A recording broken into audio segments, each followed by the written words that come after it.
Cities around the world pay tribute to Hezbollah leader Hasan Nasrallah after he was assassinated by the Israeli regime.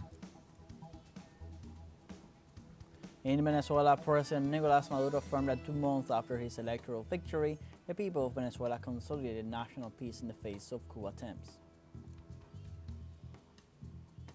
And in Nepal, authorities report at least 105 people dead and 64 others still missing after heavy rains.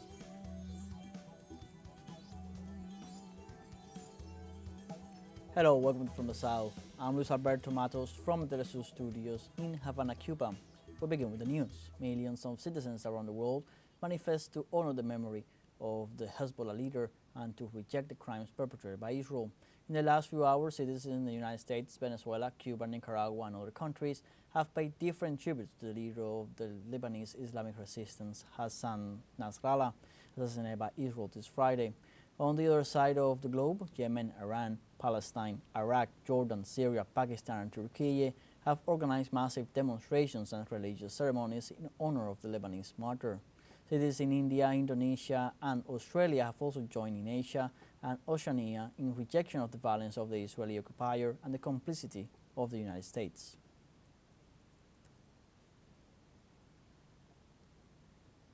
And in Lebanon, the Emergency Operations Center of the Ministry of Public Health has increased in its latest update the number of fatalities caused by the Israeli bombing of Beirut to 33. According to the update, there are also 195 people wounded, in both cases mostly civilians, mainly women and children.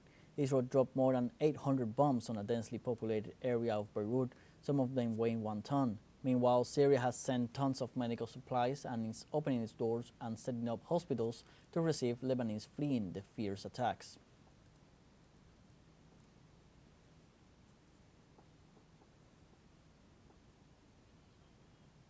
And the Lebanese resistance movement Hezbollah issued a statement regarding the assassination of its Secretary General Hasan Nasrallah at the hands of the Israeli occupation forces.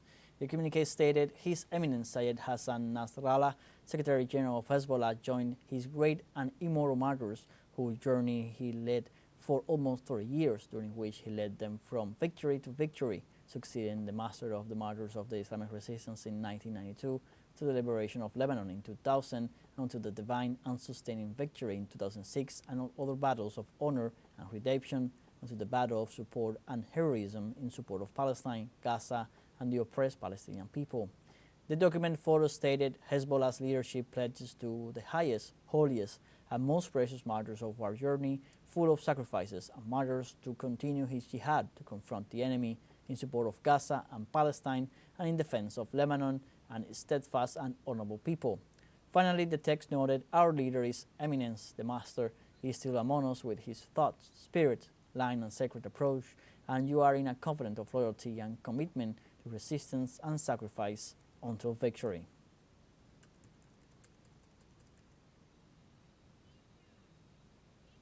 Spokesman Abu Ubaidah of the Al-Qassam Brigade expressed his solidarity and condolences to the family and friends of the Lebanese resistance leader.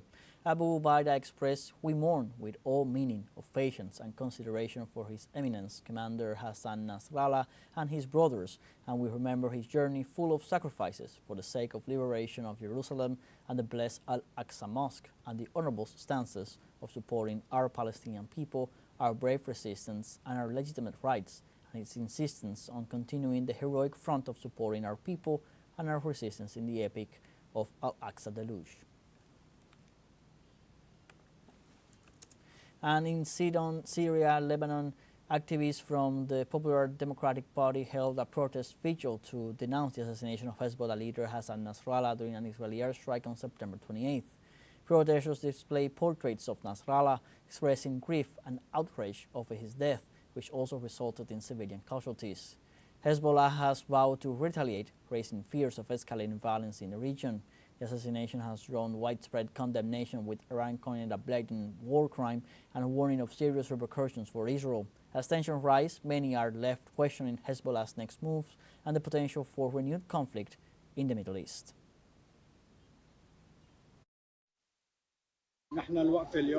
We organized quickly this protest in order to show our fidelity to the symbol of the resistance and its leader, the martyr. It is a protest to show fidelity and loyalty to thank the resistance for what it offered. This is a symbolic gathering for the leader of the resistance and the martyrs. We will try to keep walking on his path so the resistance will win. In Ramallah, Palestinians gathered to protest the killing of Hezbollah leader Hasan Nasrallah. We stand in solidarity with the Lebanese people after the assassination of Hasan Nasrallah. We are very sad today. The news was heartbreaking for us after it was confirmed today. Hasan Nasrallah was supporting the Palestinian people and the resistance in Gaza. He was defending Palestine. He's the only one who kept defending the Palestinian people and Gaza until the last minute. He deserves our tears. And in Lebanon, hundreds of displaced families slept in public spaces in Beirut as smoke continued to billow Saturday from southern suburbs due to Israeli bombing. The area has been ravaged by intense airstrikes in the last week and has killed more than 700 Lebanese and more recently, Hezbollah Secretary General Hasan Nasrallah. Entire families who had to evacuate their homes in the middle of the night slept rough in the streets of Beirut, which woke up stunned Saturday after a night of relentless Israeli bombardment in the southern suburbs. Many families took refuge in public squares and beaches or in their cars in the center of the city, which had so far been spared from the bombardment, after fruitlessly circling around the overflowing shelters set up in schools. On the roads leading to the mountains overlooking the capital, lines of people could be seen early in the morning undertaking the exodus on foot, with babies in their arms and what belongings they could carry. The UN Office for the Coordination of Humanitarian Affairs has stated that the escalation of violence that began earlier this week has more than doubled the number of people displaced by the conflict in Lebanon. There are now more than 211,000 displaced people, including some of the humanitarian workers who are supposed to respond to the crisis, with some 85,000 sleeping in shelters. These events take place just as the United Nations hold its 79th General Assembly session, where world leaders from 193 countries discuss major global crises and condemn the Israeli genocide against Palestine and the recent escalation in Lebanon. Let's now take a short break, but remember you can join us on TikTok at teleSUR English, where you'll find news in different formats, news updates, and much more. We'll be right back. Stay with us.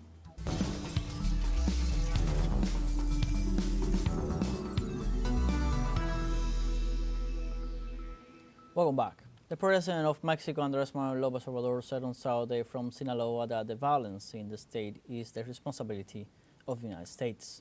The President visited the region in northeastern Mexico in the company of President-elect Claudia Sheinbaum. During his speech in the municipality of Rosario, he explained that there had never been any problem in Sinaloa during his 6-year term. He assured that it all began with a decision forged in the United States and reaffirmed his rejection of all forms of interventionism.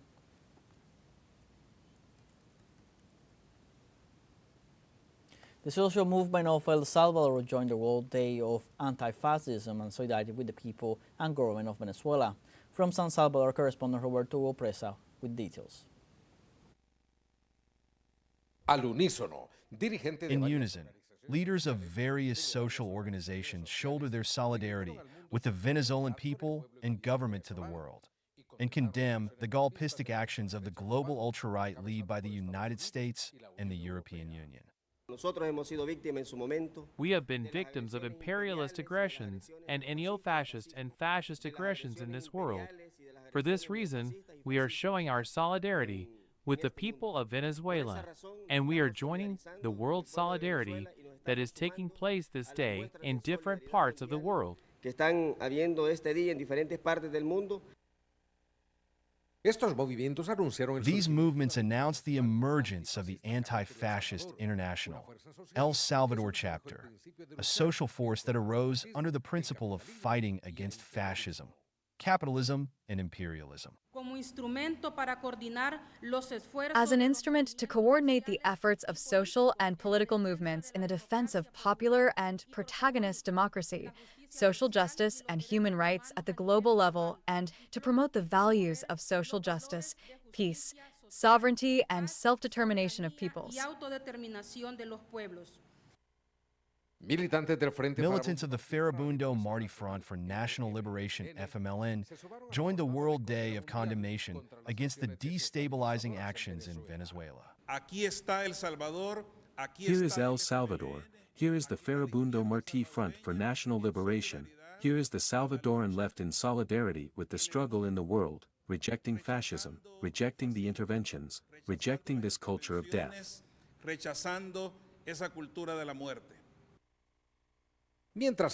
While in Caracas, thousands celebrated the 2-month victory of President Nicolas Maduro. Far from their homeland, Venezuelan citizens defended the triumph achieved at the polls.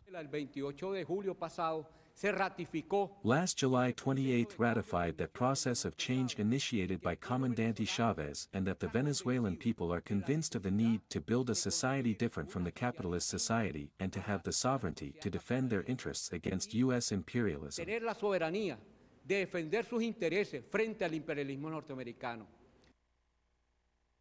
The World Anti-Fascist Day united dozens of countries and thousands of voices that shouted to the world that they have closed ranks to defend the sovereignty of the Venezuelan people. Roberto Hugo Presa, teleSUR, El Salvador. And the people of Venezuela mobilized nationwide to celebrate 2 months since the victory of President Nicolas Maduro in the July 28th elections. The main marches took place in the city of Caracas, with 2 mobilizations crossing the capital. The first of them started in the morning at the headquarters of the National Electoral Council in Plaza Venezuela, where hundreds of demonstrators gathered to defend peace and reject the fascist actions promoted by the Venezuelan extreme right wing together with its international allies. Likewise, caravans of motorcycles left from the Petare and La Vega parishes. Venezuelan President Nicolas Maduro affirmed that 2 months after his electoral victory, the people of Venezuela consolidated national peace in the face of coup attempts.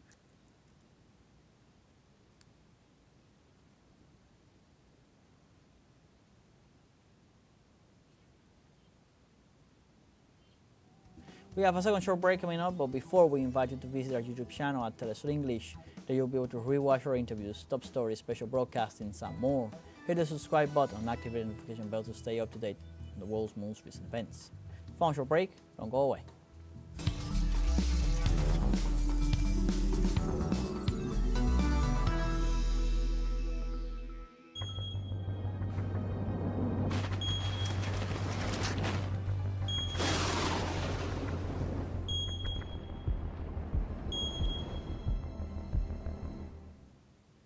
Welcome back. In Nepal, authorities report at least 105 people dead and 64 others still missing after heavy rains.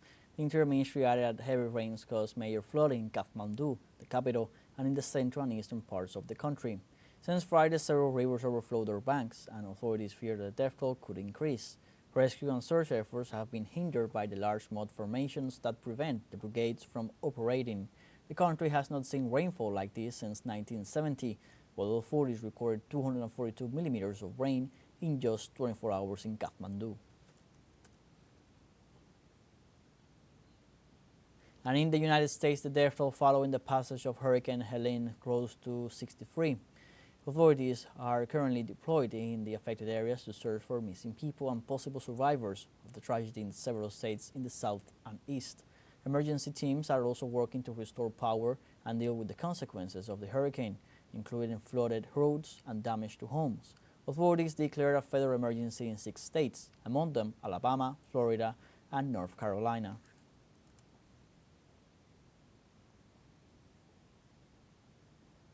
Meanwhile, in Mexico, authorities report at least 24 deaths following the passage of Hurricane John through the south of the country. The National Coordination of Civil Protection detailed that in Acapulco, nearly 5,000 people were affected. So far, 3,300 of them are already in temporary shelters. Meanwhile, in the town of Oaxaca, 5 people lost their lives during a landslide caused by the intense rainfall. The passage of this weekend storm has caused damage to infrastructure and flooding in several regions of the country.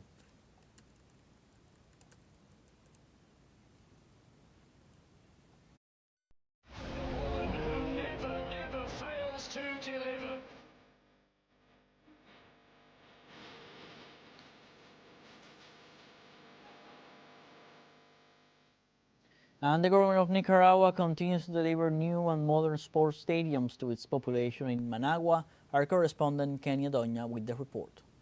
On this occasion, the Rigoberto Lopez Perez Stadium was inaugurated in the city of Leon, located in the western part of the country. The stadium is named after the Nicaraguan revolutionary Rigoberto Lopez Perez, who is remembered for having executed the dictator Anastasio Somoza Garcia.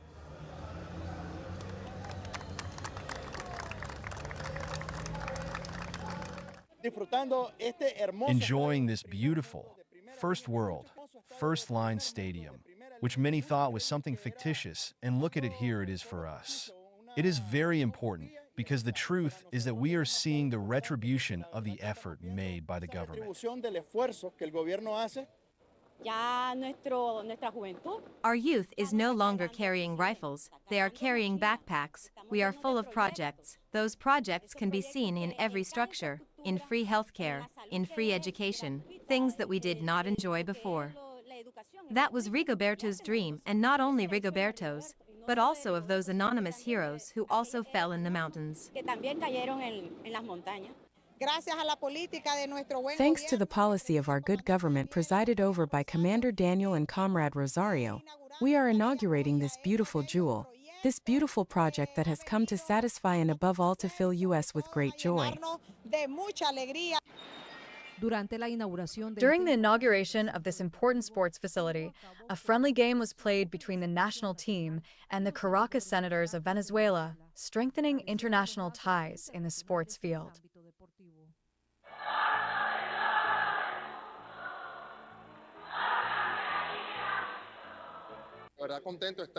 We are really happy to be here. We are happy about the invitation. They have treated us very well. The welcome they have given us has been spectacular, and I hope the fans enjoy a good show. Look, everything is very nice. Tremendous organization, tremendous stadium. I hope it will be repeated and that they continue to do something more in the future because this helps baseball to grow worldwide.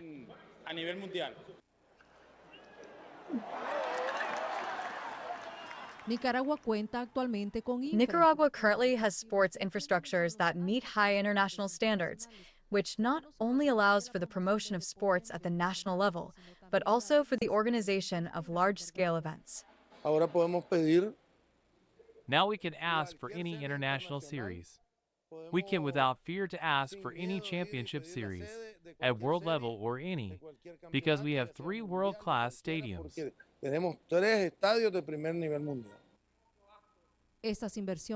These investments also generate significant commercial dynamism, benefiting the local economy. The opening of the stadium not only benefits me, but also benefits us as a workshop with the elaboration of shirts and caps. It also benefits the merchants, from CAB drivers to those who will sell at the stadium, or those who already work at the stadium, such as those who will work in maintenance. It is an opening of opportunities for everyone.